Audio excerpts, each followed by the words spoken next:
This is Hannibal from the Hannibal TV on YouTube.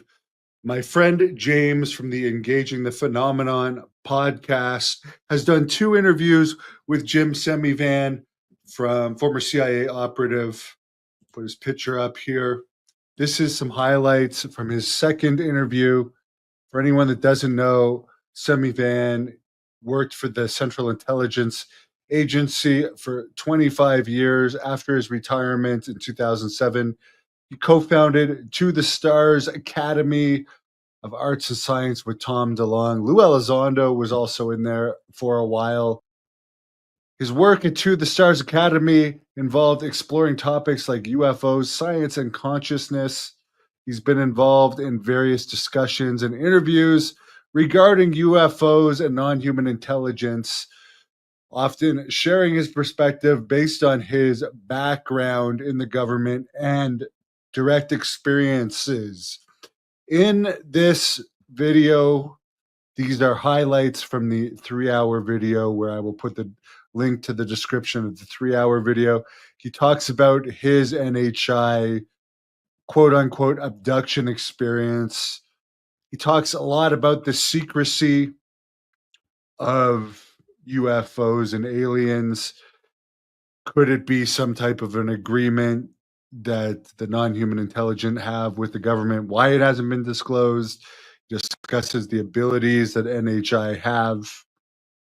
The Wilson Davis memo, David Grush, the people who actually want it public. Could there be aliens among us? Incidents of human harm from UAPs, and where the government agencies or government entities have actually tried firing on UAPs, and why that doesn't happen. There's a lot of interesting stuff in this. They talk about UFO technology a lot. This is one of my favorite interviews regarding UFOs. Very credible person. He's not trying to, he is an author, but he's not trying to plug his book at all in this. Just a frank discussion, and I do believe that this is one of the best interviews by far on the UFO topic, and I highly suggest people watch the 3-hour version in the description. But this is the highlights that I found most interesting about the interview. So enjoy, and thanks, James, for letting me share this. Would you mind giving any kind of description or anything regarding your experience? Yeah, I don't want to get into too much detail. And first, let me just say that, and I thank you for calling it an experience. Some people will say, like, would call it an abduction experience. I don't like or dislike that term. I think anybody wants to use a term they want to use, to describe their experience. But I call mine an experience because I don't know to this day what it meant. I only know that it was real, and it involved my wife and I. It was classic. You go to bed at night, and all of a sudden, you're being visited, and I won't get into specifics, like I said, not now, but the after effects. My wife had some serious issues after it happened. I had some physical marks on my body, and I actually have proof of them. But it was one of those things. And then it's continued on, up for about a year or two afterwards. We also had a lot of poltergeist activity going on at the place we were living. We lived in Virginia, in Alexandria, Virginia, but we lived in a neighborhood that was an old Civil War encampment, and before that, it was a Native American encampment, and so we're not quite sure everything that was going on there, but it was interesting, and it wasn't until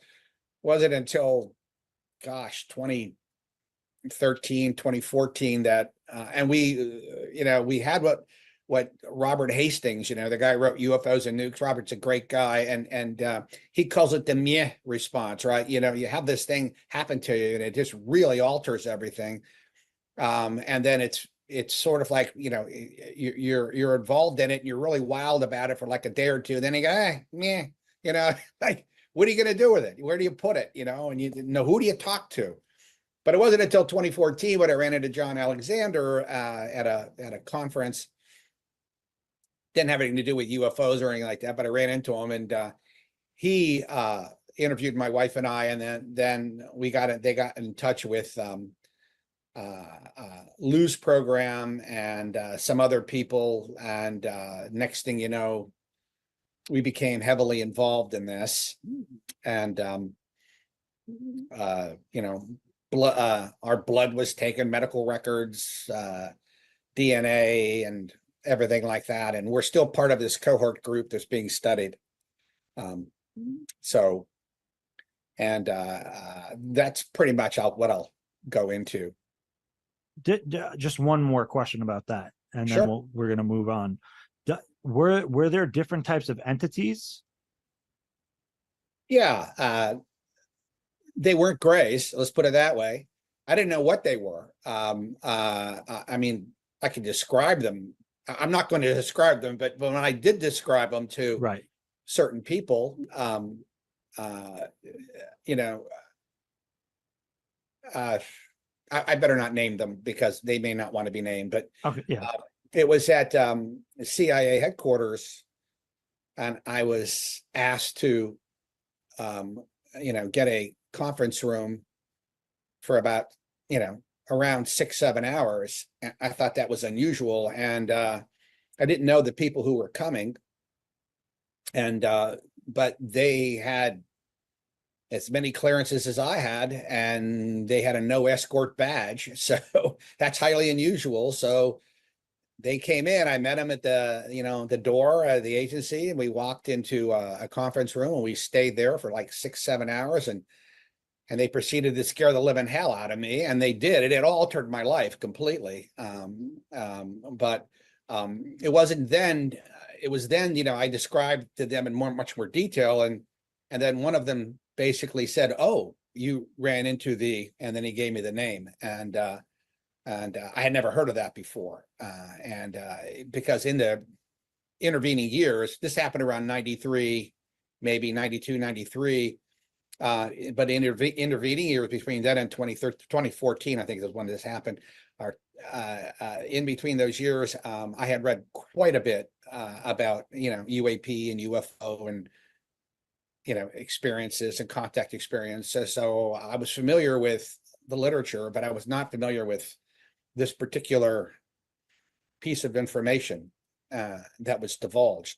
And some of it was unclassified, but some of it, the bulk of it, was classified enough that I can't really discuss it with you here. And it was then that I got to meet Lou Elizondo when he was running ATIP, and I sort of was a little bit of an unofficial consultant for the ATIP program there for about a couple of years. And they would show me things, and and there are other things that we were trying to work on for the government, particularly for the Navy in this particular respect. So, and you mentioned that well, was it at that point that you got some kind of read-in? Some kind of, I'm sorry, what? Like read into any kind of this information? Or yeah, well, yeah, it wasn't read into. It was. I don't want to. Okay. Yeah. Yeah, it was read into the reality of the phenomenon itself. I mean, it's one thing when you read a book and people are talking about it, and it's one thing when you have an experience and the experience was not. My wife's a clinical psychologist, so I know the difference between what a numinous state is, and what twilight is, and vivid dreaming and all this kind of stuff, and riding the mare, as I used to say. This wasn't that. It was totally different. And if you speak to people that have had this experience, they'll tell you the same thing. It's very, very real. So when you get these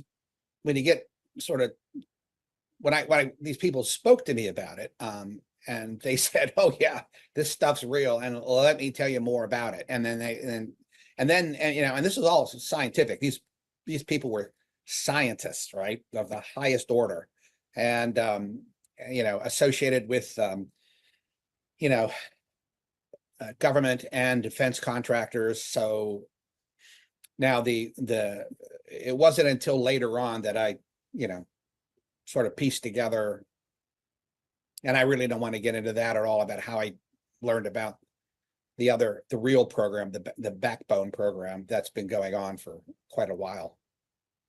And just say those different things that you pieced together, and different things you were told or confirmed.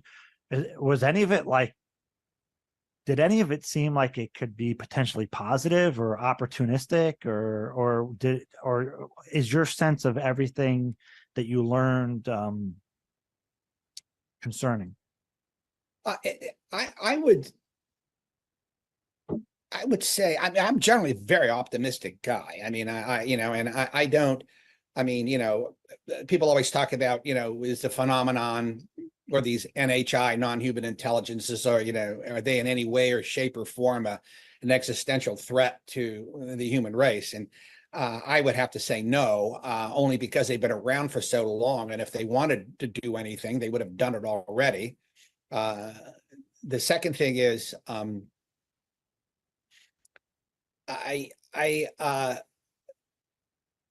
I don't think, I'm pretty sure that most people, particularly in the government, don't really understand this phenomenon very well.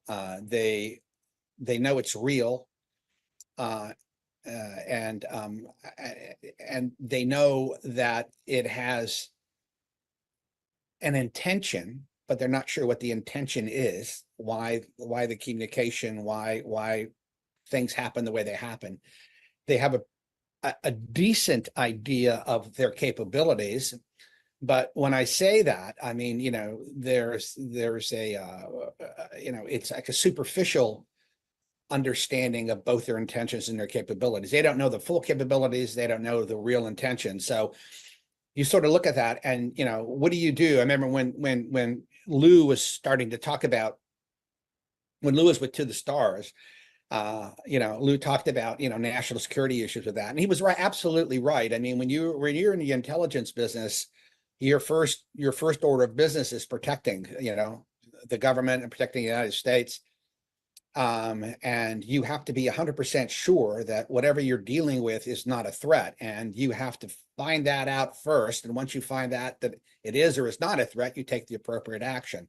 So I don't think we know for sure. I would tend to think that it's not, but there is probably 10% of what I've read and experienced points to less than a positive. I don't want to say evil or demonic, but less than a positive side to this. Jacques Vallée once commented to me. He came to my house actually at one point, and spent the day with my wife and I, and going over everything, and I had asked him, what do you think? And he said, I think in general it's just the phenomenon is indifferent. I mean, it's just not one side or the other, and I think he's absolutely right. There may be times. I mean, some people have experiences. I think most people who have experienced contact experiences, or what they call abduction experiences with these non-human intelligences, it's frightening at first, but then it's also transformational to a certain extent. And if you talk to them a year later, they'll tell you it's probably one of the best experiences they ever had. Maybe their life changes for the positive. It didn't happen with me at all. I still see it as a human rights violation. And because of what happened to my wife and what happened to me. So was there a more sinister element in my experience? Possibly. I was told that by somebody who knows, said that they think there could have been a more sinister element involved. What that actually means and what that entails, I don't know. but that's why I don't uh, disregard the people who, like my friend Melinda Leslie, who had a really number of frightening experiences, and she relates those to what she calls military abductions, MILABs. And that may be easy to dismiss for some people. I don't dismiss that at all. I know Melinda and heard her story. I find her completely believable and her story compelling. So I don't. To me, everything's up in the air. We don't know. You have to sort of know that when you're looking at it from a humanistic or human point of view, or anthropomorphic is probably a better word, that it's limited and that we're stuck in this limited way, and you end up with what Whitley Strieber likes to call you walking through a forest of hypotheses. You have all these great ideas of what it might be, but you don't really know in the end. You can't really be sure, right? And our senses filter things out for optimal survival, eat, live, procreate, and so on, right? But again, we don't perceive the radiation around us, the Wi-Fi and these different frequencies that are the radio frequencies. They're always around us all the time, right? And so that's kind of the idea that there could be the shadow biome that Dr. Eric Davis talked about, where some of these entities may even reside right there. Which I do want to get into a little later. I'm currently working on a presentation that's kind of involved in that. But you're in a very unique position because of your background and service to the country and working in intelligence, but you're also an experiencer. So given that you have this kind of bird's eye view on kind of both of these worlds, does the secrecy around the subject upset you? I'm torn with that question. It's a question of, I've had discussions, with other people, Lou and Chris Mellon, myself, and Steve Justice. He used to work for the Skunk Works. When To the Stars was first formed, all of us sort of agreed that we were going to work on the basis of a complete belief in this phenomenon, that the phenomenon was real, but not knowing what it was, but nevertheless it's real. So we weren't even going to entertain the idea, is this real or is this not? Yeah, it is. So let's move forward from there. So when you look at it, part of me says, look, if this is a part of nature or it's a part of our reality, it's not right for anybody to deny us that knowledge. It truly isn't. And it's just something that's part of our legacy as a human being, and we need to know this. Then the other part comes in, and you say to yourself, well, if at the end of World War II, all of a sudden, some craft appear, perhaps even a non-human intelligence, and the government, to not only the government, but to ordinary people. But let's say they show up and the government knows about it, and then you put some really fine minds together and you say, well, what do we do with this information? And then you look at it and you say, how disruptive is this going to be if it gets out? Number two, do any of our enemies know this, and are they trying to weaponize this? So you have all these problems. There's a lot more problems associated with it. So you look at that, and then you make a decision on what you want to do as a government. And then I think in this particular case, they decided they wanted to keep it secret. So off they go for the last 80 some years, and I think to the detriment, of a lot of people who've had experiences and who were told they're crazy, they're nuts, or whatever the story is, when it's exactly the opposite, right? So I'm torn. I've had people who I know are in the know, and I've mentioned this before, and one of them told me the truth is indigestible. It's not something that we could, that we would be able to fully grasp or entertain, and that it's like, it would be like telling somebody something that they can't do anything about, and they don't know what the repercussions of that would be. It's so great. It's so world changing and transformational, and maybe not in a good way, so. I mean, what could be so jarring? What could be so disruptive? I mean, bless you. Thank like you. like the idea that we're being visited by another advanced intelligence that's more advanced than us. I mean, do you think, or is it something else? I think it's much deeper than that. I think, if you talk to the ordinary American, I mean, it's so funny. We're talking about this. The listeners that are out there, we're part of a group, right? A very, very small group internationally, and that care about this topic and care about this subject, but we're really, really a niche, a group, and we're fellow travelers, but we're very, very small. And this phenomenon doesn't impinge on most people's personal lives. Maybe it impinged on yours, James, and on mine, and maybe some of the listeners out there. And it's very real to us, and we want to find out what it's all about, and that's understandable. And I'm all for that. But if you're, Lou once mentioned to me, we were chatting about this, and I asked Lou one day what he thought, and he drew a Venn diagram, on a board, and and in the middle of the Venn, was, well, one side was consciousness, and the other side was quantum theory.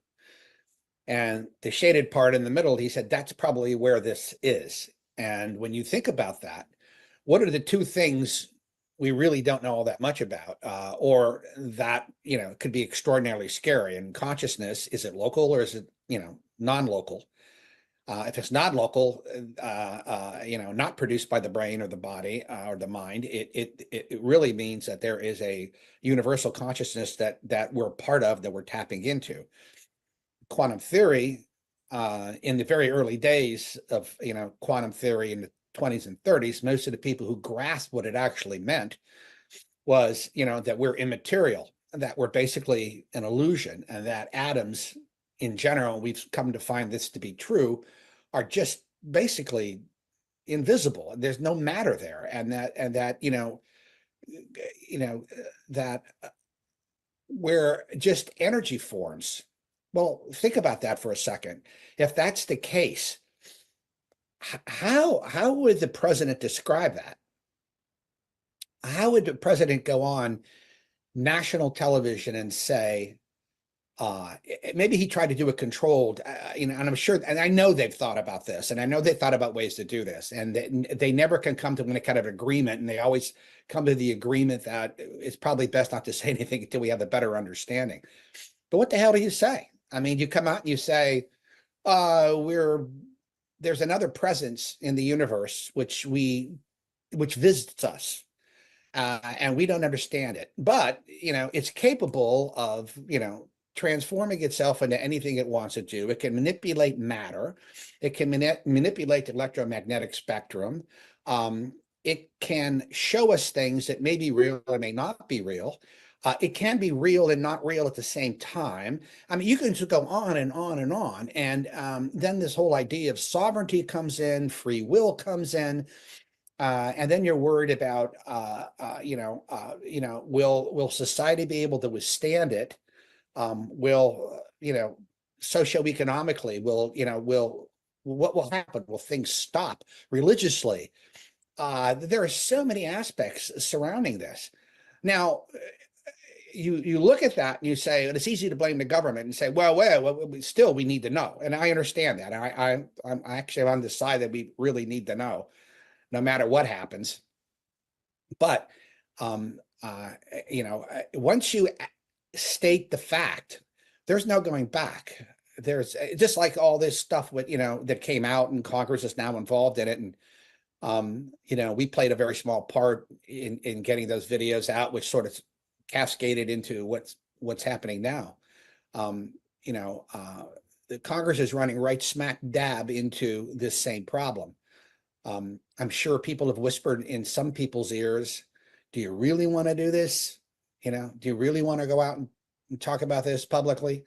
Do you have any kind of fallback position when people start asking the million questions they're going to have, and you're basically saying we're powerless against a entity or entities that are here, we can't see, we have no idea of their intentions and capabilities. It may mean that, we're just immaterial. I mean, you can get into, there's so many avenues. And then what does that open up? It opened up places for clowns like Alex Jones and I won't mention other people, but, to sort of come in and sort of take over the narrative, and then you're fighting those narratives. Well, it's, demonic, and well, it's this, and you're panicking people. Now, does the government or any government have a right to take that responsibility upon themselves? I don't know. That's a big question. I don't know what the answer is. I mean, you can go back and forth. Well, and exactly to that question is, do you think that the secrecy is either legal or illegal? I wouldn't get into, I actually goes into moral or immoral or ethical and unethical. I would think beyond like the legality of it. I think it's totally legal, given that it was probably the program or the government, program that oversees all this was constructed in a way, I'm sure, that was legal. And you may question it. You may say, like Congress is questioning it right now and saying, no, we have the oversight. If you're spending our money, we need to know where it's coming from. But Congress doesn't own the program. I mean, it's my belief that the program is owned by the executive branch, and that the executive branch basically doesn't have to tell Congress what they're doing, and that the president has an enormous amount of powers. And if this was constructed, this legal arrangement that was constructed probably back in the late 40s, early 50s, under a presidential, executive action document, which most people don't know about, but they were real and they're true. Congress doesn't have to be told. If it's an extraordinary circumstance, and the president decides that the danger to the republic is such that this needs to be closely held, that's legal, and it's been upheld as legal and over the years. Now, has one of the Gang of Eight known about this over the years? Yeah, probably. It was whispered in people's ears, this is what's going on, and but we don't know anything more than we know. I don't think the government, obviously, I think that if the government knew more information about this and was able to say, we know what it is, it's here, this is our defense against it, if it tries to do anything, I think there wouldn't be an issue. But I don't think they have any answers to that at all. And I think they're sort of stuck. So where do you think this whole effort is going? We have this new language. They just showed new language just the other day. It's like UAP Disclosure Act 2.0. What do you think is going to happen with that kind of language? Not much. I mean, you have really two big issues. You remember when the Schumer, the amendment came out, and then Schumer's, another amendment came out, and and then they sort of watered the first one down. And the reason they watered it down was primarily because when this program was started, where did it go? Right, it went to one or two government agencies that either belong to the executive branch or answers to the director executive branch. It also went to private industry. If you had given this problem or this challenge to private industry, then you had to create what we call sole source contracting. These sole source contracts are highly protective of individuals and corporations, where the government is not allowed to reveal their identities if they're working on a government project. This is common knowledge. If anybody in the government, whether it's the FBI is using a private corporation or CIA or NSA or what have you to do work with them, the contracts are usually written in a way that the government can never admit publicly that this particular person or this particular private entity is doing business with them on that. I mean, these protections are built in. So you always have that, and that goes on for in perpetuity. It doesn't end after 50 years or 75 years. It goes on and on and on. I know this because I've done a lot of these operations, not with UFOs, but other operations where you absolutely have to protect a corporation or an individual who's working with you from their name ever coming out, and the agency would never do that. And no government agency would ever basically allow that to be made public. So that's one issue. The second issue is indemnity. If the corporation took on something like this, say, look, here's a downed craft, look at it.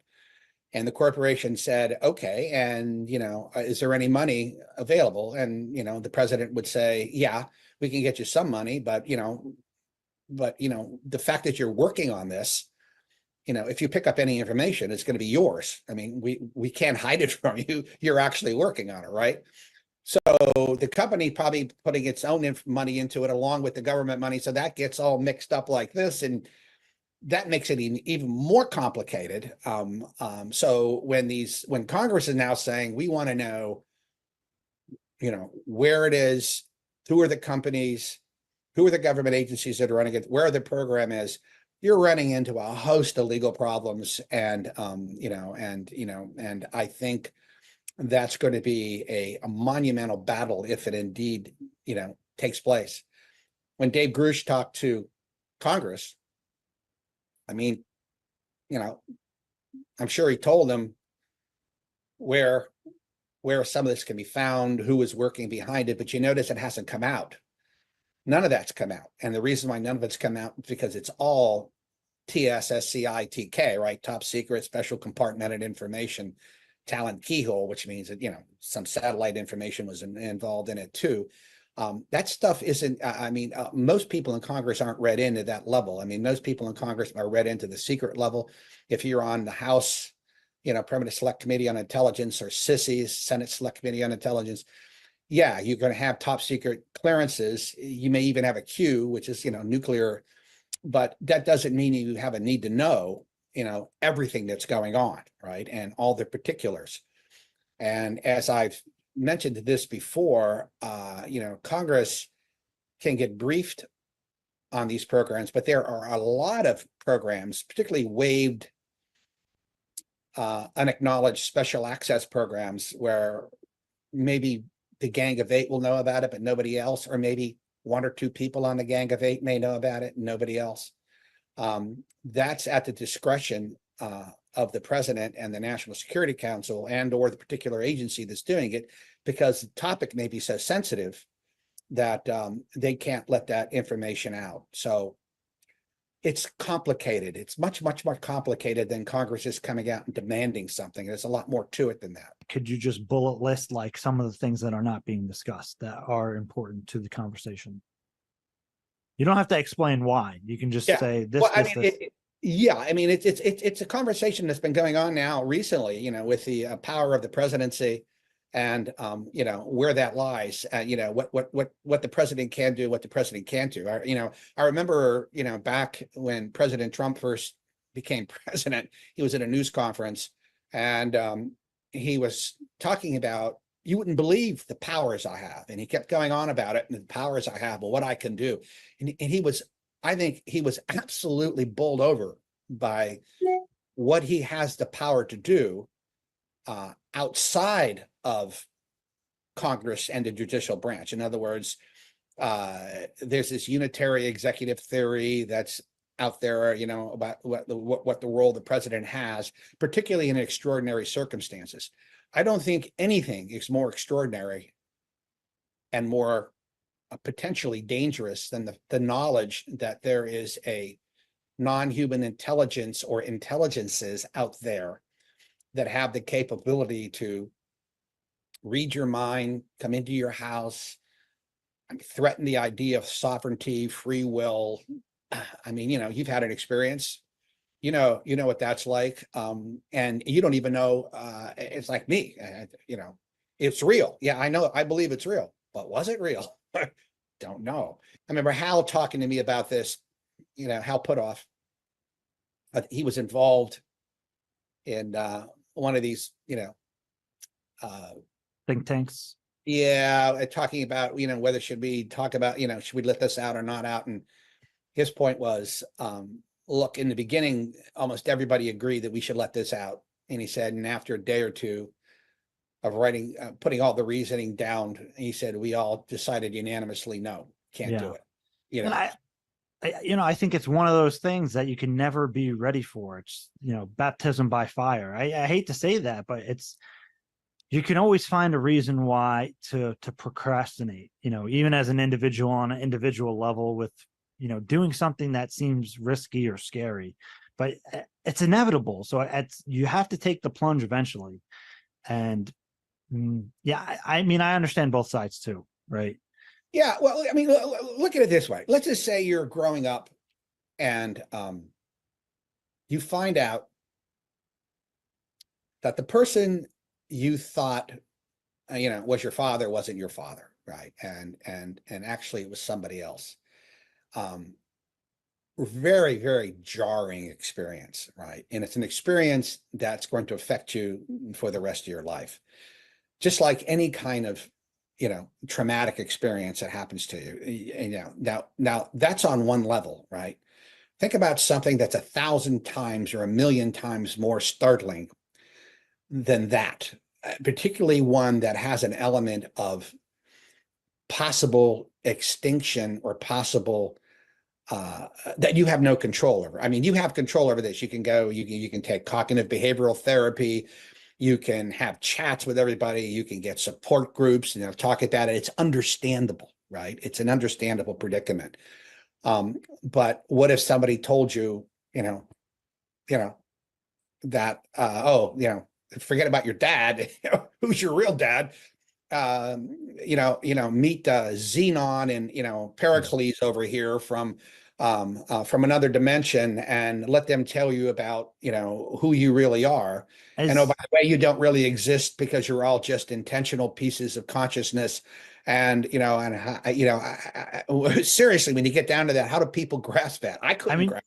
Are you making the analogy that, the potential of the idea of God created us versus non-human intelligences have designed us or influenced our evolution? That one too.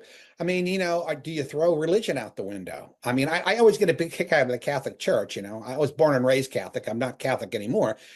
But when they ask the Catholic Church, do you believe? And some also Protestant denominations have said the same thing. Do you believe in non-human intelligences and aliens and all that kind of? And they said, well, if it's true, we'll convert them. This is just more people to keep, that bring into our religion. And you sort of have to laugh at that. And you say, well, you better be damn sure. I mean, if you go up to a gray and say, do you believe in Jesus? And the gray looks just like from another planet, and said, what the hell are you talking about? The answer is no. And here's the reason why. And they explain that to you. And then that foundation is taken away from you, right? Because your whole life is built on foundations. It's built on the trust you have that the sun is going to rise every day, that your life is predictable and ordered. Who was it? T.S. Eliot, and the poet in the Four Quartets, said, mankind cannot bear too much reality. And this is exactly what this is about. How real do you want to get? I mean, your experience, you've thought about this quite a bit, just like my experience. What does this actually mean? What does it actually mean? So most people who become transformed by this see it as this natural progression, this initiation that they had, right, that was unpleasant, and then they reach this spiritual awareness, what social psychologists might call a theophany, right? Or a catharsis, and they see the world completely differently. But what if even that vision doesn't even come close to what the real world actually is? And, and if the real world actually is, doesn't exist unless you observe it, as quantum mechanics will say. So, I mean, we could all still be figments of each other's imaginations for all I know. Yeah. But the problem is, do you unleash that possibility? As that person told me, the knowledge of this is indigestible. In other words, people cannot digest it. Well, shit, you and me are sitting here having an experience. You can't digest it. You don't know what it is. If you knew what it was, you wouldn't be having a conversation with me. You'd be shouting it from the rooftops. You'd be saying, oh, this is it, the personal transformation, blah, blah, blah, blah, blah. But I think you have a lot of questions. And just like I have a lot of questions, I want to know why they came. I want to know why they damaged my wife. I wanted to know why they damaged me. I wanted to know for what possible purpose they could have done that. And if they can do that to me and you, what else can they do?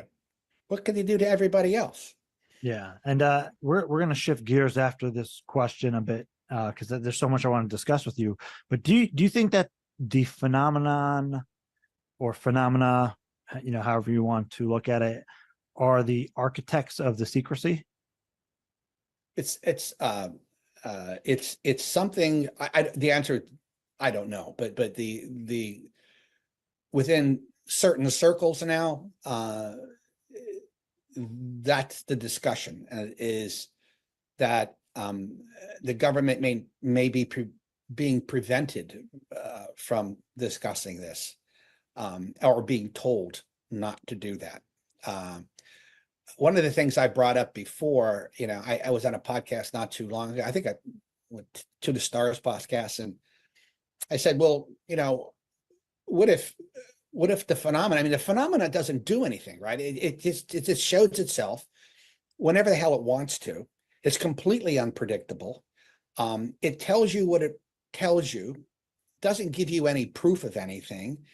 It teases you, it cajoles you, it scares you, it terrifies you, but you can't bring it home to meet the parents, right? I mean, it's not something where they do the formal handshake. It's not landing anywhere and saying, hey, I'm Klaatu, right? And I'm here to, send you a message, right? They're not doing that.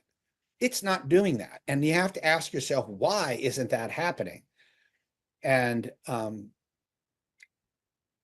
if so people get mad at the government, and they say, well, the government should be letting all this information out. Well, shit, blame the phenomenon. That's what I'm doing. I mean, more so than the government. That's the one that's not sharing. And does it have a good reason? Doesn't even deal with reason. Is reasoning even a part of its existence? We don't know. We have no idea. They could be so far advanced that they look at us as microbes, and well, okay, here's a development of a microbe, that we developed years and years ago. Do we give it another level of consciousness? Do we go from having a basic consciousness like an animal to self-consciousness, which we have now? Do we bring it into a form of cosmic consciousness, like William Buck talked about around the turn of the last century? Do we bring them into that? And are we ready? What do you think of the idea of the potential or the idea of non-human intelligences having agreements somehow with some terrestrial or government organization? I certainly think it's possible. I've had some information that said that it's actually what is going on to a certain extent, which begs 1,000 questions, right? What did they say? What do they want? And again, are they the ones directing traffic? Right. My feeling is they are the ones directing traffic, and why wouldn't they? If they're that powerful, and we know about it, and they seem to be concerned about our welfare, are they the ones who are basically saying, or maybe, are they, speaking to us symbolically? Are they showing up? Who was it? You know, they call it reinforcement, a system of reinforcement. Yeah, the unpredictability, but you know, nevertheless, it happens. And Jacques Vallée talked a lot about that, the idea that looks like that's exactly what's going on. They show up in a regular, well, you don't know when they're going to show up, but they do show up. And it's like it's introducing a concept. You know, getting to, again, the idea of like, okay, we have an intact craft. You know, there's the story of Admiral Wilson is getting read into this program, and he you know discovers that, you know, they're talking about a craft that's potentially operational, and that memo or transcript was provided to Congress. So do you think that there's any legs to that? I'm not going to comment on that. Yeah. What about you had in, you know, and this is amazing to me. I still can't believe this, that in you know, Dr. Jim Lakatsky in his book with Colum Kelleher and George Knapp shared that he was in a briefing where they disclosed that we had an intact vehicle of allegedly of non-human origin. So when you have somebody of that level make that kind of claim, and you know, apparently it was ran through Dopser, and he was still able to put it in the book. What do you make when somebody of that level makes a claim like that? I generally tend to believe him. I like Dave Grush, same thing. He's top flight guy, you know. And I think the problem, here's what the problem with all of this stuff is. I mean, when whistleblowers come out, whistleblowers are saying, like, you know, Congress says you can't be prosecuted for coming out and talking about it, right? Well, that's Congress saying that, right? But that's not necessarily true. If the program doesn't belong to Congress legally, it belongs to somebody else, say the executive branch, and the only person legally, and I'm not, again, there's ethical, moral issues involved in here too, but legally, you know, the only person that could really discuss that would be the president or the president's representative, whoever that might be, and come out with that information. So Congress is basically saying, you know, according to our rules and regulations, you know, you can be a whistleblower and we'll protect you. And they have protected people, right? And then the executive branch isn't saying anything. Isn't that interesting? You know, whistleblowers are, you know, I don't make any judgments about it. There's Title 10 and there's Title 50, right? You know, one's deals with the military and one's with the intelligence, and they're slightly different, actually more than slightly different in some respects. And you know, well, I don't want to talk about it too much more, but it's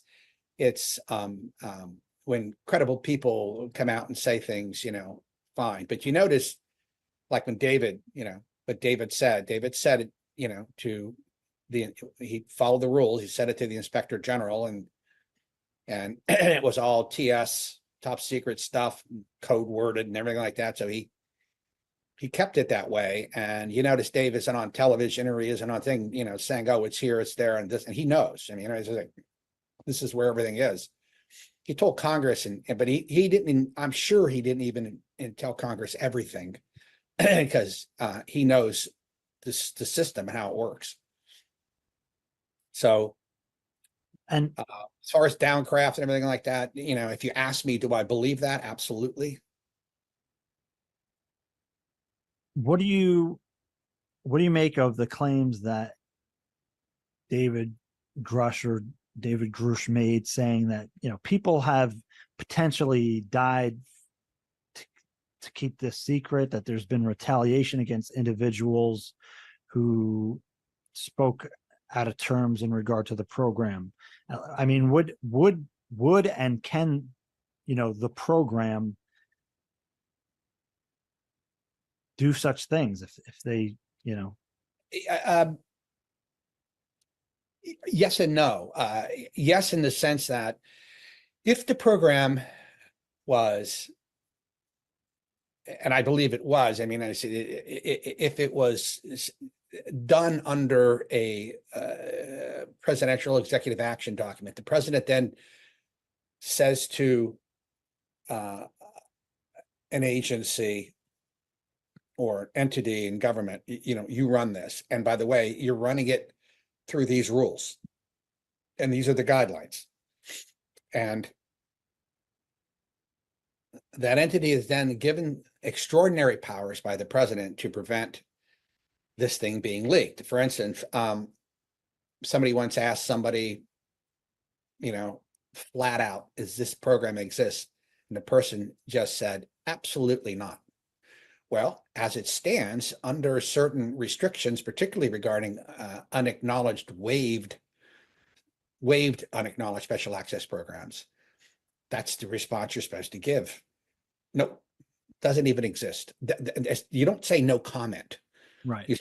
You say doesn't exist, and you're allowed to lie to anybody about it. I mean, this is part of the government, that functions. It's not a big part of the government. It's a very, very small part of the government, actually. But nevertheless, I'm sure this happened during, the Manhattan Project.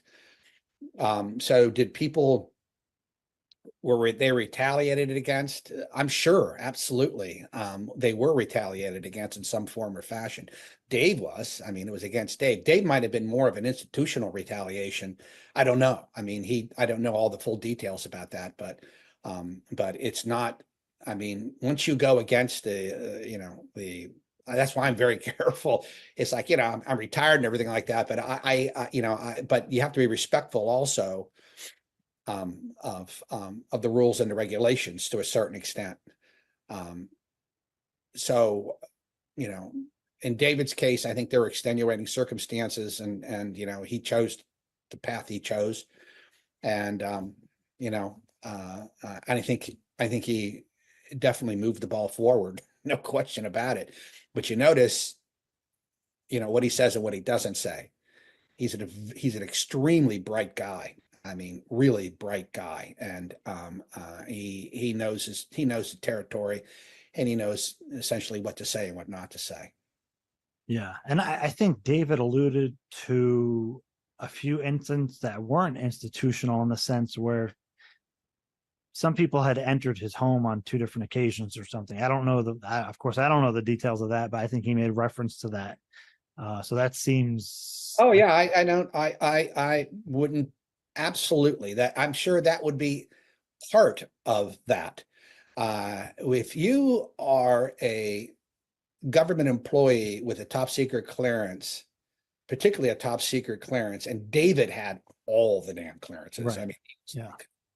and you start talking out of school, the first thing they're going to want to know is, do you have any documents at home, on your computer or anything like that? And they're going to start, and there's no hesitation, going into your house, monitoring your phones, what have you.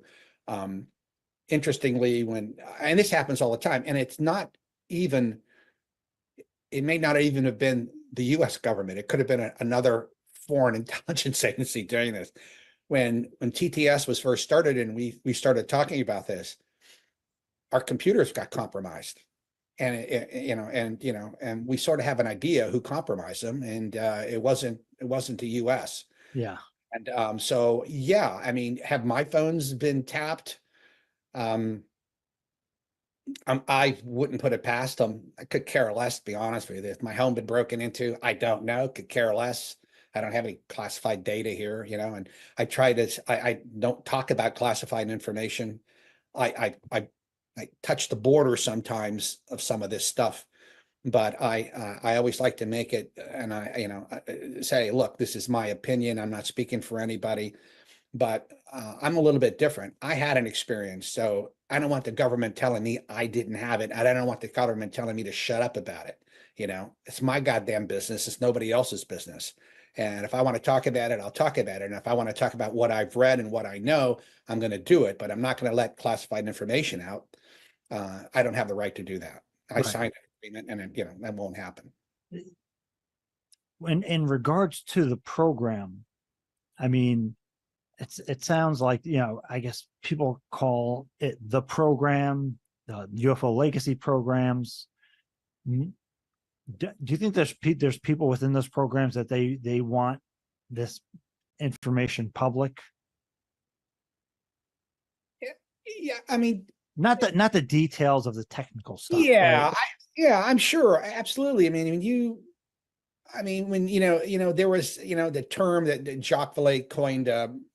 I think it was Jacques who coined it, but the invisible college. This whole idea of government people, forming these unofficial, conversations regarding this topic. All through the government. As a matter of fact, for a while, the intelligence community had a whole string. Had a string, one particular string devoted to this particular topic that you can talk to other people in the government about it. I don't know if that still exists or not. And it was a classified string, but nobody discussed classified information, but they discussed the topic in general. So yeah, I mean, there's a lot of people. The problem is, with people is like if you have a 3,000-foot view of the issue, you might find it, you might be convinced that this needs to be out. But if you have a 10,000-foot view of the problem, you're absolutely convinced that this shouldn't go anywhere and it should stay exactly where it is. So everybody has some of the people, like for me, I have a little bit of a view. But I'm not dumb enough to think, that just because I know X, that I have the answer to that this should be out and blah blah blah. I don't have that. And when somebody tells me, look, there's another view that's a lot higher than yours, much higher than yours, and it comes down to to a matter of trust, right? Do you trust the people that made these decisions and who still maintain these decisions about secrecy on this particular topic? So you look at it, and I know some people say these are unelected people, and we didn't elect these people to the government, and they're controlling the knowledge on that. Well, yeah, yes and no. You have elected the president, or you have elected other people, and the president and Congress has confirmed people to run these particular agencies, and there is always a matter of trust there. You have to trust that person to do the best thing. So let's say this program began in the late 40s, early 50s. Here you got these, military and newly formed intelligence officials sitting around. And we know the agency was involved, CIA was involved in this in the early, this has been written about publicly in the 50s and the 60s and what have you. But, you have to assume that they're doing everything in the best interest of the government. And then you get MK Ultra. Then you go, holy shit. There are people that are not doing the best things in the interest of the government. CIA was opening mail, CIA was doing all kinds of things. And it wasn't until 1975 that they dropped the ladder on them. And they said, okay, none of this stuff's just going to go anymore. We're going to do oversight, which was a great thing. And now they have that. And now we got lawyers literally everywhere. And any operation that you undertake has to go through a legal review, which I think is a great idea. And so I think, in for instance, my time with the agency, I've never run into a problem.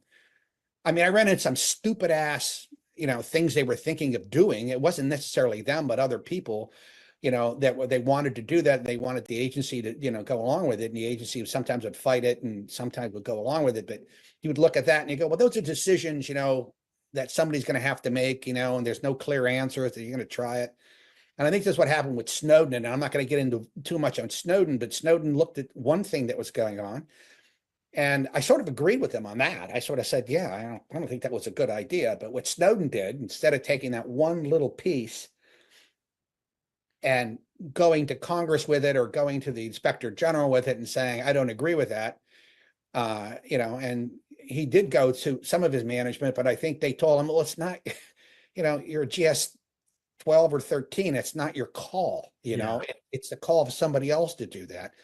But he decided on his own he was going to make this public. But not only that, he downloaded hundreds of thousands of documents and he gave them to the Chinese and the Russians. He's a traitor as far as I'm concerned. And, but if he had any balls, he should have just basically gone public with it. The most that would have happened to him, he's might have got 18 months in jail, but he would have been a hero to some people and a martyr to some. But no, he didn't do that. And the same with these whistleblowers, they don't want to come out. And, when a whistleblower goes to somebody and tells you a story, how are you to believe it? You don't have any documents. Nobody comes up with any documents, right? They just tell you this story. Well, I'm an insider and I'll tell you this story. It becomes another narrative and it muddies the waters. But you get a guy like Dave Grush, total different kind of whistleblower. I mean, here's a guy who comes out and says, hey, it's me, I'm telling you this and it's the truth. And he puts himself out there. You got to admire that to a certain extent. I mean, you really do have to admire that. And he put a name, to it. And you don't see very many of those. Most of the whistleblowers are, they've shown themselves to Congress, but their names haven't come out, or they didn't want their names to come out, which is fine. I don't have any issue with that. I mean, everybody chooses their own poison, but when you get a guy like David, who comes out and he's pretty much unimpeachable as far as I'm concerned. The idea of non-human intelligence walking among us, that's something that has been coming up from time to time. So when you hear something like that, what do you think? Yeah, I think it's an absolute possibility. And, Dave Jacobs, formerly from Temple University, he's written numerous books on this topic and about the idea that they are among us and they're trying to transform the human race. I mean, you look at that and, on the face of it, it sounds like, sci-fi, fiction novel or something like that. But given the capabilities of what we know right now about non-human intelligence, I think it's reasonable to assume that might be the case. Now, here we have the same issue, right? Where's the proof in all this? This is what drives scientists crazy, right? And because they're working within this model and the phenomenon doesn't fit into the scientific model or the paradigm. William James, century ago talked about the need for what he called a radical empiricism, the science that allows the anomalous inside. Even though it doesn't have testability, you can't replicate it, you can't test it, it's just there. So but it's there. So what do you do with it? With science, it's become almost atheistic on this, right? They I'm sorry if it doesn't fit our model, it doesn't belong here. Well, that's ridiculous. They should open this up a little bit more, and they have been. So you're finding more and more scientists that are willing to basically engage with this. But that's the real issue here. The phenomenon gives us radar data, sonar data, the occasional photograph, eyewitness testimony, but the craft doesn't land in public. The craft doesn't land in front of the National Science Foundation and said, hey, we're here and let's talk. They don't do that. It doesn't happen. And that's really the problem. And that's why this topic will always remain a niche topic. Well, it's like you and me, right? Or people that haven't had experiences. They go through the motions with this stuff. But when somebody actually sits you down, or you actually have an experience and you experience yourself, or somebody you trust implicitly tells you, this is the way the world works, this is what's out there, it's scary. It's absolutely frightening sometimes to think about that, because it alters everything. You're no longer getting up in the morning and shaving and brushing your teeth and going to work. You have this whole other thing to think about. And you should think about it, because that's what we're on the planet for, right? Becoming better persons, becoming more compassionate and more kind to one another and more knowledgeable, about ourselves and about our universe. I mean, that's pretty much what we're here for. At least I think that's what we're here for. So, and it's unsettling. It's unsettling for a lot of people, and they don't want to hear it. They don't want to talk about it. Well, and when you get into the deeper aspects of that, like, what does this mean, right? Do you think that there's something in that that speaks to, again, the nature of reality, but with that, right, human potential? Yeah, absolutely. I think the phenomenon itself, this whole subject area, is basically just that. I mean, you said it perfectly. It's about the nature of reality. It's about what is actually real and what we're capable as human beings of understanding, and the knowledge of what we don't understand. There has never been, in my knowledge, a contact experience or a abduction experience that didn't have a biological and a psychological effect, or even a spiritual effect to it. That part and parcel goes with the experience itself. Some people choose not to open themselves up to it, others, have no choice but to. Others is, terribly, unsettling for them, and they never recover from it. I Right. know Yeah. 2 or I've 3 seen people that. who just are just, have very serious issues with this. Yeah. And I've seen both myself. For better or worse, that's just the effect. Do you think that in some way, shape, or form that we're coming to a head with this, with the phenomenon, in in this, that, okay, we're publicly talking about it more, it's in the media more, there's more people joining in on the conversation. You think that there will be, I don't want to say an event like that, but do you think that the phenomenon will ever become more assertive, and that we'll be more aware of their presence on a collective level, either just on their own schedule, or because we're now taking a more assertive position slowly in engaging with the phenomenon? Yeah, that's a really interesting question. And the ultimate answer is, I don't know whether there's going to be any kind of major, opening where, either something shows itself or, the government says anything. I think that'd be pretty hard to predict. What I will tell you is, in the intelligence community, say, for instance, you wanted to know about a particular topic. What's the military capabilities of this foreign nation, right? Well, you would get some very, very smart people who would say, okay, here's all the questions we need to get answered, right? So they would come to people like me, the clandestine officers, and they would say, all right, now you're part of this, find this out. We're going to electronic communications, and all these other things to find out as much information you can, but we also need human information. So you go in and you try to, recruit a spy, and you try to find out what this military is like in this new country or this country. So you do that, and you take those questions, and you go in and you ask this person who decided he was going to spy for you, and you say, what are your capabilities? And the guy comes back, he tells you all this data, and you come back with the data. More information is then generated, and it's a snowball effect. And what happens is you now have a wealth of data sometimes after only a period of like 6 months, and you combine it with the other data, and you get this bigger picture. And this is what is definitely happening now. What's happening now is you're getting more and more people involved in this who have more and more information.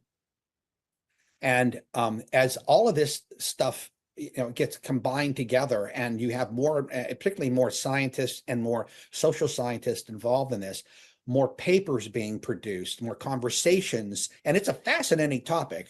No question about it, right? It is fascinating. It draws people's attention. That is what's going on now, and that is going to move forward, and then it's not going to go backwards. That's going to go forwards, and I think we're well into this. And that's, to me, is the hopeful part of this. It's up to the phenomenon to determine whether it reveals itself. Sean Kirkpatrick can gain access to some of these UFO legacy programs? The answer is I mean, I don't know whether he has gained access or not. There's some things that lead me to believe that he at least knows about them, and there are some aspects I believe that he doesn't know about them at all, or he does, or he inquired and was told, don't you don't want to go there. Yeah. There's other reasons that make me believe he probably might be aware of it, but not involved in it. Yeah. And this is something that has come up a few times, especially from Tom, and it caught my attention when he was talking about it back in like 2016. I think this was even before, or maybe it was 2014. I think it was before To the Stars came out. I'm not sure, but he was talking about this incident that I found truly fascinating, and I ended up inquiring through my own network and got the impression that it was something very valid. It was a Starfish Prime. Yeah. Now, I know Starfish Prime, but I'm blanking on what it So is. The way that I've heard Tom talk about it, and according to this kind of narrative of it, is that United States was doing a high altitude nuclear detonation in the Pacific in the early 1960s, and that detonation took down an object, possibly intentionally, to see if EMP had that effect also, as well as a genuine test, right? But that some people in the room were intentionally trying to see if they could take UAP down via EMP pulse or, through this nuclear detonation. And I always found that as a fascinating idea. And I got the impression that was a real event. Well,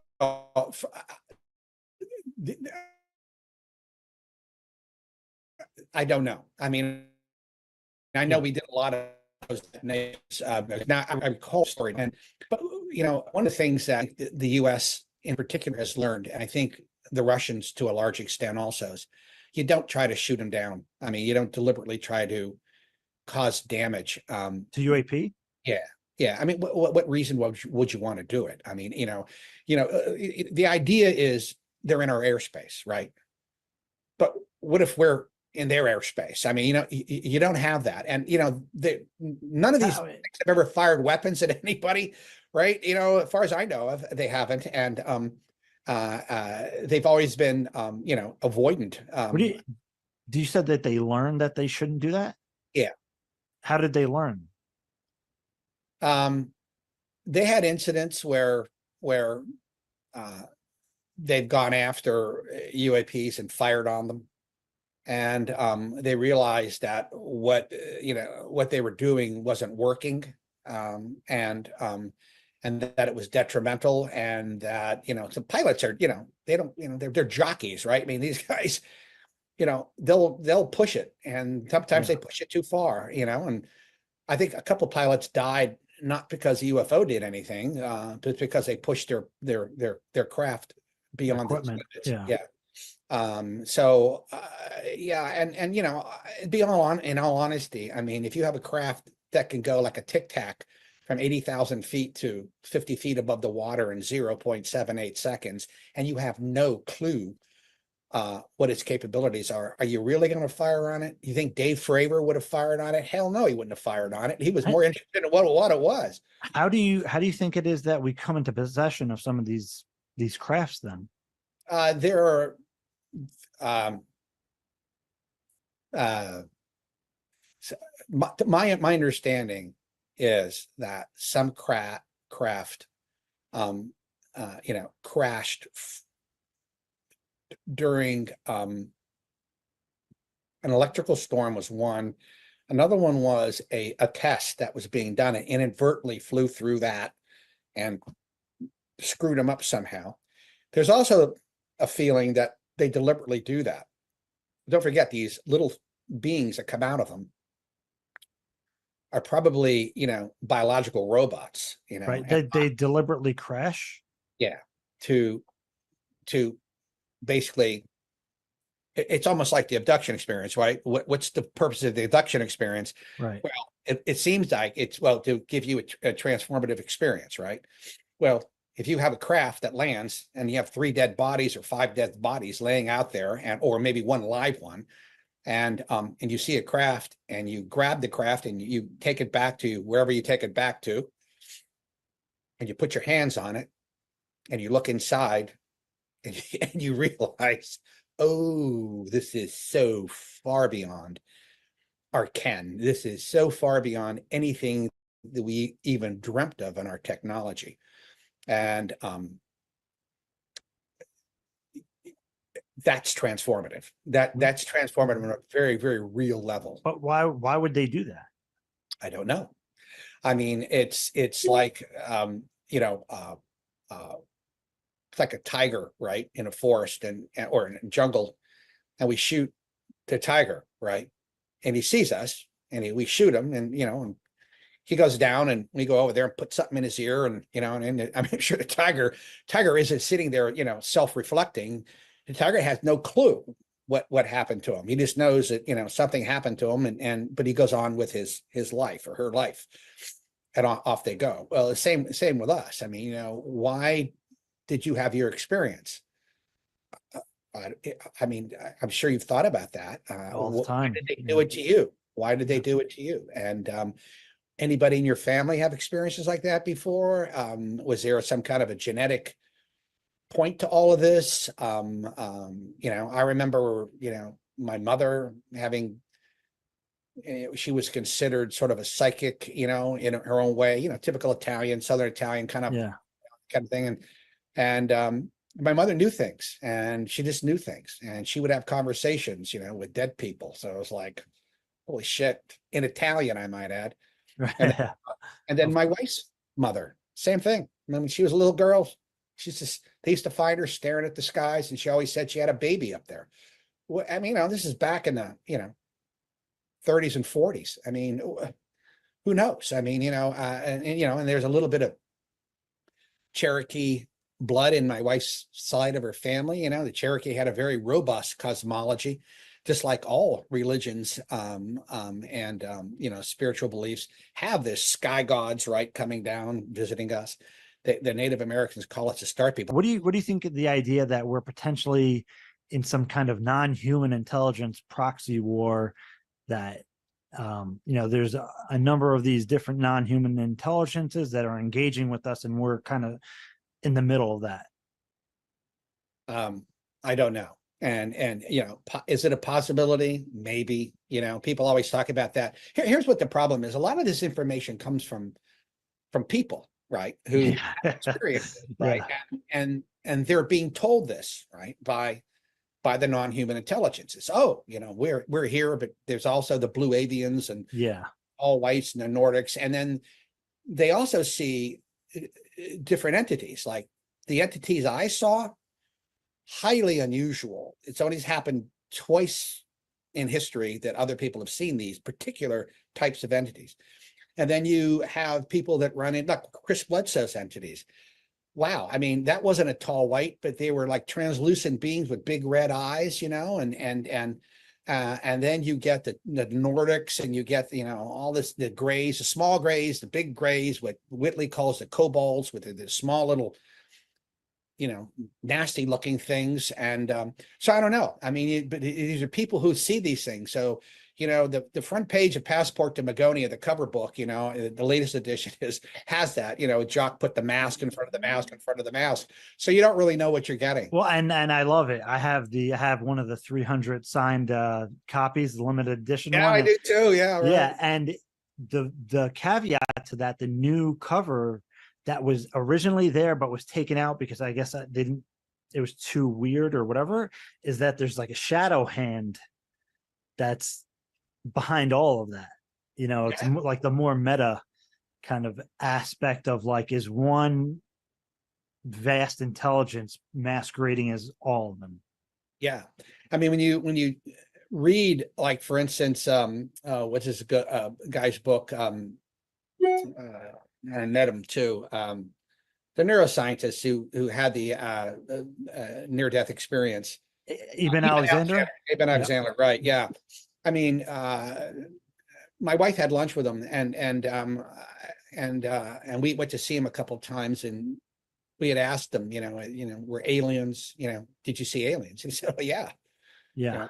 Why wasn't it in the book? Well, my editor thought it was just wouldn't go over very well. Yeah, that's, I mean, but even he said that, you don't get all the answers, Right. when you die, when you go to the other place. You get initiated into this whole other realm, yeah. but you also know that there's other things beyond that. And Whitley Strieber talks about that too, that, the aliens don't have all the answers. They're a part of this complex web we live in, but where they actually fit in, we don't know. Are they equal to us, or are they above us, or is that type of taxonomy even worth talking about? I mean, because we're all energy forms together, right? I mean, do you think if we have these allegedly have possession of these crafts and bodies of these different entities, that we have some answers? Yeah, I think, we know it. We know it's real. We know it's very real. I mean, people ask me this all the time: is it real? Like, absolutely, 100%. But do you think any of those, like, just say the bodies, right? Do you think any of those are actually any true forms, or they're just like a surrogate of? Well, I mean, you don't really know. I mean, you don't really know. You can't look into their minds. I mean, they have what we would consider to be brains, but we don't know how they function. I mean, initially you thought, well, these are, they're from another planet or what have you. But, I think the going belief now is that they're actually sort of biological robots, and they represent something. Are they probes from another dimension? Are they probes from another planet, from another solar system, from another time, space continuum? I don't know. And would they ever tell us? I mean, I always get a big kick out of when Fermi's famous quotation, where are they? Where are they? Yeah. Talk about it. Where are they? Well, and then there's, the dark forest hypotheses, which makes a lot of sense. And the guy mentions this in I can't remember his name, the Chinese author mentions it in the three body problem. Well, the universe has been around for a long time. And if you're a civilization in the universe, you may have learned the lesson that you don't announce yourself. You never announce yourself. Yeah. Because announcing yourself is basically what happens in the three body problem, right? Right. Earth announces itself, and you get people here coming to take you over and kill everybody. I don't think it would be briefed to most congressmen because they don't have the clearances for it. But I think it has been briefed to probably other ones who have, maybe on the intel committees who have the top secret clearances. So, I mean, it's one of those things, when I think this is what set Lou off a little bit. It was like, this is so obviously real. Why aren't you doing anything about it? Why aren't we doing anything about this? Why are we doing anything about it? And he's trying. And he just got to the point where he just said, well, this is ridiculous. This has got to go out. And then, when he met Chris Mellon, and I met Chris too. I'd never known him before. Then Chris came to visit me, and we had a long discussion. And I think Chris was really taken aback because Chris is in charge of all these special access programs. And, the regular special access programs, the, unacknowledged and the waived unacknowledged. I mean, he had the book. I mean, he was the guy, he didn't know about it. And that was, I think, unsettling for him and for Lou too. I mean, it was like, why was this being held back? And I know why. And it was being run out of a different place, essentially what it was. And and they don't like, you know, when you're in the government, you know, if you're you know, what Mr. Trump calls the deep state, you know, I disagree with him on this. I think the deep state is a really fine government employees who've been there for a long time, who really know the territory. You know, I understand his point to a certain extent, but by and large, this is actually a good thing, not a bad thing. But I think the deep state or these long-term public servants sort of control this to a certain extent. And when they see people coming in and out of government, right, politicians or people that are just appointed, and you're there for 3 years and then you leave. I mean, you know, we in the intelligence business, we're conducting an operation. You want to keep an operation secure. You're always looking at points of failure. Well, everybody who knows about that is a point of failure, right? Because that's always somebody you have to worry about. Is that person at some point in his or her life going to, you know, tell, you know, and you know, and you know, let it become public. So you always are very, very careful who you discuss and, you know, what you discuss. And I'm sure some presidents were even told, you know, the basic story, but weren't told everything. What do you know. think the basic story is? That just that there's Basic another story intelligence is, there? yeah. I mean, it's very basic. It's another intelligence. We met them. We don't know much about them. We have craft. They're located here. These are some of the organizations that are working on it. This is the main organization. These are defense contractors that are dealing with it. And it goes just about that far. When you said we met them, is it like, is that, you said we met them, is that like the Holloman Air Force landing event? Similar to that? Yeah, probably. Do you think there was a meeting like that? I think there was. Yeah. I'm speaking hypothetically. Yeah. And hypothetically, what is that like, how an agreement or an arrangement would be met? I would assume that's the case. Yeah. And I'm sorry, one more question is just why, yeah, some people report during some experiences that there's military or human personnel there aside non-human intelligences. Yes, that's another strange. I mean, Whitley Strieber always tells this story. It's in one of his books, and I can't remember. I think it's in Communion or maybe the book after Communion, where he mentions he had a friend in the CIA, and when he was to bed, they were in the cabin, and he and his wife, and he had Grays came into the room, and then he had two people, a man and a woman, I think, who pinned him to the bed, and they grabbed his ear and they put the piece in his ear, right? The implant in his ear. And, you know, they pressed it in there. And as he was looking, he saw his friend from the CIA also in the room. And so when the experience is over with, he gets his wife and tells his wife what happened. And he said, and I can't remember the guy's name. He said, I think his name was Dennis, but I could be wrong. And then he said he was in the room. So he calls his buddy from the agency, and he finds that the guy had died 6 months, you know, earlier. So, and this goes back to MILAB, right? Military abductions. I mean, people see people in military outfits, you know, and what have you. And I mean, I had the experience of a helicopter flying over my house before this happened. Did you? Lot.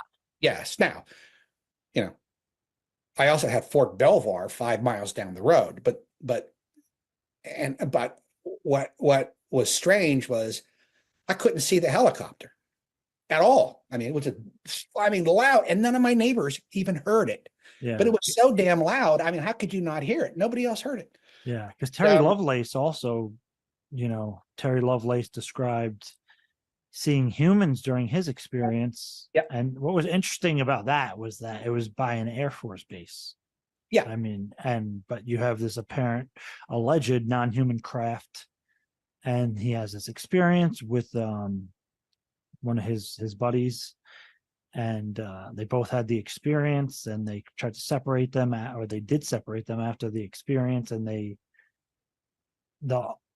Air Force Office of Special Investigations interrogated them, asked them, what'd you know, what'd you see?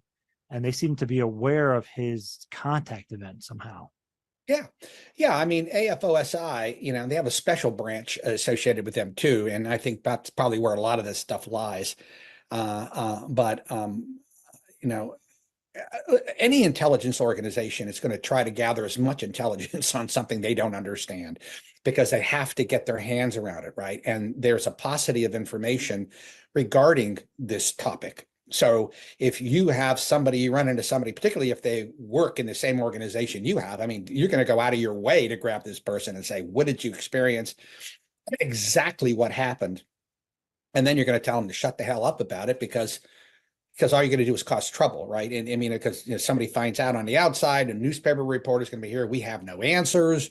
You know what I mean? All we do is get. I mean, it's the biggest hot potato in government. Trust me. And that's another reason why nobody wants to identify where this thing is located and who's doing it.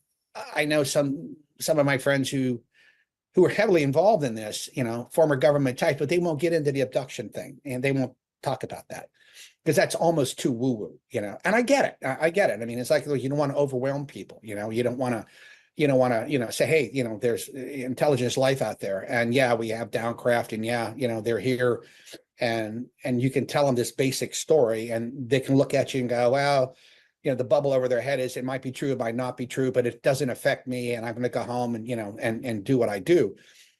But when you start getting into the problems of abduction and non-human intelligence is coming into your room, maybe harming you, harming your family members. As one person said to me, whom I respect very, very much, he's, you know, when we started doing this with To the Stars, he said, why do you want to start scaring 7-year-olds? And it really hit me because, you know, I thought about that and I said, you know, once you start talking about this, it's not just 30-year-olds reading this, you know, it's going to be 19-year-olds and it's going to be 7-year-old and 10-year-olds who are hearing about it. And, you know, and they get scared, particularly if they see, you know, the movies and TVs, and then they hear somebody saying, no, it's actually real and blah, blah, blah, blah, blah. I had a friend of mine who told me that, you know, her daughter wanted to talk to me. This is when I was working as a contractor at DHC. Her daughter was 14 years old and she wanted to know all about UFOs. And I told her, I said, I can't do that. She's too young. And I said, you know, this is not an ET kind of thing where, you know, you just say, oh, you know, it's this cute little thing, you know, and, you know, it'll do this and it'll do that and has all these magical powers. And they're very lovely. I said, this isn't the case. And I said, as she gets after the third or fourth question, I said, it's going to get serious. And I said, you know, at 14 years old, their prefrontal cortex isn't even close to being developed. Right. Yeah. And I said, you know, that doesn't really happen until you're in your mid to late 20s. And I said, I'm not going to be responsible for, you know, putting ideas into people's heads that are just, you know, problematic, could be very problematic, particularly for a young person who isn't quite tethered. This has been held as a secret since the mid to late 40s until now. And then you have to ask yourself, what is it that's preventing decent people in the government who are involved in this, honest people, good people, from saying anything about it?